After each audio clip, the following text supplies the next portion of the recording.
ବାରଟାରେ ଚିକେନ୍ କଷିଲି ହେଲେ କାନ୍ଦିକି ଖାଇଲା ବେଳକୁ ଖାଇଲି କ'ଣ ନା ବିଲାତି ପୋଡ଼ାକୁ ଆଳୁ ପୋଡ଼ା।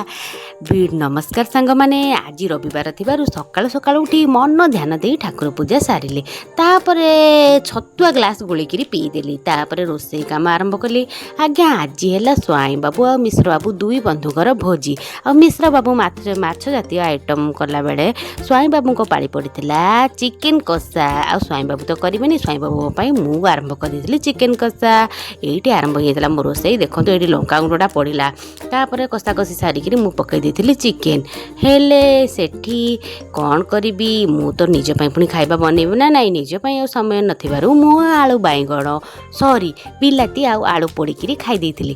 ଆଉ ଏମିତି ବି ବେଳେବେଳେ ହେବା କଥା ନା ନାଇଁ। ଖାଇବାରେ ବେଳେବେଳେ ସିମ୍ପଲ୍ ଆଣିଲେ ବହୁତ ମଜା ଲାଗେ। ଏଇଠି ମୋ ପୁଅକୁ ଖାଇବାକୁ ଦେଇଥିଲି।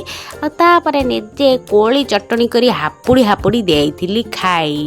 ଆଉ କାନ୍ଦିବା କଥାଟି ହେଲା, ମୁଁ ସେଠି ପିଆଜ କାଟୁଥିଲି, ସେଇଥିପାଇଁ ପୁଳାଏ ଖଣ୍ଡେ କାନ୍ଦି ଦେଇଥିଲି ଆଉ।